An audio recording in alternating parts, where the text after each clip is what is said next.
जय हिंद सभी भाइयों को। हमारे सभी भाई जितने भी अग्निवीर की तैयारी कर रहे हैं उन सभी के लिए प्रैक्टिस सेट आज हम देखेंगे। आज हम टॉप 20 क्वेश्चंस जीके के देखेंगे और उनको सॉल्व करके देखेंगे कि हमारा स्कोर क्या होता है। आई होप आप सभी अपनी तैयारी को बहुत बेहतरीन बना रहे होंगे। यदि नहीं बना रहे हैं तो हमारे साथ मिलकर अपनी तैयारी को अच्छा बनाइए। जो क्वेश्चंस हम यहाँ दिखा रहे हैं ये सभी प्रैक्टिस सेट के क्वेश्चंस हैं और अच्छे क्वेश्चंस हैं। आप इन सभी क्वेश्चंस के जवाब दें और देखें कि आपकी तैयारी कैसी है। चलिए वीडियो को शुरू करते हैं। तो पहला सवाल, मुग़ल चित्रकारी किनके शासनकाल में प्रकाष्ठा पर थी? Option A Akbar, B Jahangir, C Shahjahan, D Aurangzeb. तो मुग़ल चित्रकारी किनके शासनकाल में प्रकाष्ठा पर थी? तो ऑप्शन बी जहांगीर के समय पे अपने उत्कृष्ट श्रेणी पर थी मुग़ल चित्रकारी। क्वेश्चन नंबर 2, मराठा राज्य का दूसरा संस्थापक कौन था? Option A Balaji Rao, B Bajirao प्रथम, नारायण राव, ऑप्शन डी बाजीराव द्वितीय। तो मराठा राज्य का दूसरा संस्थापक बालाजी राव थे। इसका सही जवाब ऑप्शन ए होगा। क्वेश्चन 3 देखिए, भारत में आधुनिक शिक्षा प्रणाली की नींव किसके अनुशंसा पर पड़ी? Option A Lord Macaulay, B Lord Curzon, C Lord Dalhousie, D Lord Wellesley. तो आधुनिक शिक्षा की नींव, तो ऑप्शन ए लॉर्ड मैकाले इसका सही जवाब होगा। चौथा नंबर क्वेश्चन देखिए, ऑपरेशन फ्लड के सूत्रधार कौन थे? Option A Amrita Patel, option B MS Swaminathan, option C BN Rao, option D Verghese Kurien. आप भी स्वयं से आंसर देने का प्रयास करें कमेंट में कि किस जवाब का आंसर आप पहले से जानते हैं, ताकि आपको पता चले कि आपका स्कोर क्या होगा। तो ऑपरेशन फ्लड के सूत्रधार कौन थे? Option D doctor Verghese Kurien. पांचवा क्वेश्चन देखिए, भारतीय मानक ब्यूरो का मुख्यालय कहाँ है? ऑप्शन ए नई दिल्ली, बी कोलकाता, सी मुंबई, डी इलाहाबाद। तो भारतीय मानक ब्यूरो का मुख्यालय ऑप्शन ए नई दिल्ली इसका सही जवाब होगा। छठा क्वेश्चन, कर्क रेखा किस राज्य से होकर नहीं गुजरती है? Option A Paschim Bangal, B Tripura, C Mizoram, D Andhra Pradesh. ध्यान दीजिएगा, क्वेश्चन कह रहा है कि कर्क रेखा किस राज्य से नहीं होकर गुजरती है। तो कर्क रेखा 8 राज्यों से होकर गुजरती है, जिसमें आपका पश्चिम बंगाल, त्रिपुरा, मिजोरम, झारखंड, मध्य प्रदेश, छत्तीसगढ़, गुजरात, राजस्थान ये राज्य आते हैं। तो इसमें से देखिए ऑप्शन डी आंध्र प्रदेश उन राज्यों में नहीं है, तो कर्क रेखा आंध्र प्रदेश से होकर नहीं गुजरती है। क्वेश्चन नंबर 7 देखिएगा, भारत में सबसे लंबी स्थलीय सीमा किसके साथ है? आप लोग स्वयं से भी आंसर देने का कोशिश करें, क्योंकि आपके पास ज़्यादा समय नहीं है। आपका एग्ज़ाम अग्निवीर का जो एग्ज़ाम है वो 1 जून से 15 जून के बीच होने वाला है।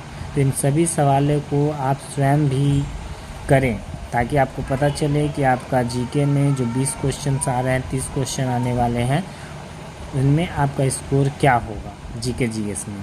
तो ये टॉप 20 क्वेश्चन हम लोग देखेंगे। तो यहाँ देखिए सवाल क्या कह रहा है कि भारत की सबसे लंबी स्थलीय सीमा किसके साथ है? Option A Bhutan, B Afghanistan, C Sri Lanka, D Bangladesh. तो स्थलीय सीमा किसके साथ सबसे लंबी है? तो बांग्लादेश के साथ है, जिसकी कुल लंबाई 4096 किलोमीटर है। नेक्स्ट सवाल देखिए, सवाल नंबर 8 कि समुद्र पर भारत का सबसे निकटतम पड़ोसी देश कौन है? Option A Sri Lanka, B Afghanistan, C Indonesia, D Bhutan.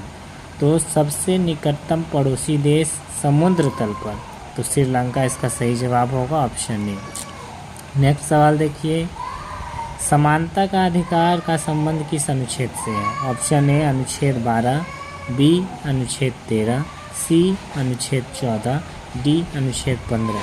तो समानता का अधिकार का संबंध अनुच्छेद 14 से है, तो ऑप्शन सी इसका सही जवाब होगा। 10 नंबर क्वेश्चन देखिए, इंटरपोल का मुख्यालय कहाँ है? ध्यान दीजिएगा, आप सभी को पूरा वीडियो देखना है। पूरा वीडियो देखिएगा, इन सवालों का जवाब दीजिएगा, आपकी तैयारी बेहतर होगी और इस तरीके के क्वेश्चन ही आपके एग्ज़ाम में आपको देखने को मिलेंगे।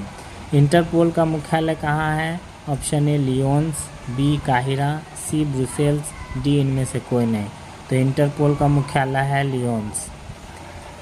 11वां क्वेश्चन देखिए हमारा, नोबेल पुरस्कार कुल कितने क्षेत्रों में दिया जाता है? Option A 5, B 6, C 7, D 8। तो नोबेल पुरस्कार कुल 6 क्षेत्रों में दिया जाता है। अयोध्या राम मंदिर किस नदी के तट पर स्थित है? ऑप्शन ए गंगा नदी, बी गोमती, सी रामगंगा, डी सरयू। तो अयोध्या का राम मंदिर, चूँकि अयोध्या सरयू नदी के किनारे है, तो इसका सही जवाब ऑप्शन डी होगा कि अयोध्या का राम मंदिर सरयू नदी के किनारे स्थित है। क्वेश्चन नंबर 13 देखिएगा कि दिल्ली किस नदी के किनारे बसा है? Option A Ganga, B Tapti, C Yamuna, D Gomti. आप लोग यदि इसका जवाब जानते हैं तो इसका जवाब आपको कमेंट में बताना है। ये आप लोगों के लिए टास्क है, होमवर्क है। नेक्स्ट क्वेश्चन हम लोग देखते हैं।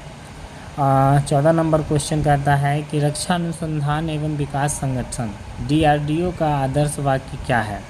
जागृतन अहर्निशम तेजस्वामिनी निस्तमस्तु बलस्य मुलन्न विज्ञानम। ऑप्शन डी वयन रक्षामः। तो इसका सही जवाब ऑप्शन सी होगा, बलस्य मुलन्न विज्ञानम DRDO का आदर्श वाक्य है। क्वेश्चन नंबर 15 देखिए कि बनी ठनी नामक सुप्रसिद्ध चित्र किस शैली पर आधारित है? ऑप्शन ए किशनगढ़ शैली, ऑप्शन बी जयपुर शैली, सी मुगल शैली और डी कंपनी शैली। तो बनी ठनी किशनगढ़ शैली पर आधारित है। 16वां क्वेश्चन देखिए, मानव मूत्र से सामान्यतः किस विटामिन का उत्सर्जन होता है? आप ध्यान दीजिएगा, 15 क्वेश्चन जीके के आए हैं और 16वां क्वेश्चन से आपका साइंस शुरू हो जाता है। इस तरीके से ही आपका डिवाइडेड मिलेगा, कब लगभग 15 क्वेश्चन जीके से और 15 क्वेश्चन साइंस से। टोटल 30 क्वेश्चन आपको जीके जीएस से देखने को मिलेगा और 10 क्वेश्चन रीजनिंग से और 10 क्वेश्चन आपका मैथ से देखने को मिलेगा एग्ज़ाम में। तो इसी तरीके से आप अपने तैयारी को करिएगा।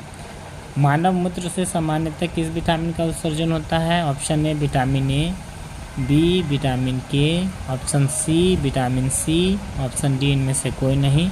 तो मूत्र से विटामिन सी का उत्सर्जन होता है, ऑप्शन सी इसका सही जवाब होगा। 17वां क्वेश्चन, जब बर्फ़ पिघलती है तो इसका आयतन बढ़ता है, बी घटता है, सी अपरिवर्तित रहता है, डी पहले बढ़ता है और फिर घटता है। तो जब बर्फ़ पिघल जाता है तो इसका आयतन घटता है, ऑप्शन बी इसका सही जवाब होगा। अंतरिक्ष यात्री को आकाश का रंग दिखाई देता है, ऑप्शन ए नीला, बी लाल, सी सफ़ेद, डी काला। तो अंतरिक्ष यात्री को आकाश का रंग काला दिखाई देता है क्योंकि अंतरिक्ष में वायु नहीं होने के कारण प्रकाश का परावर्तन या अपवर्तन नहीं होता है, जिस कारण अंतरिक्ष यात्री को आकाश का रंग काला दिखाई देता है।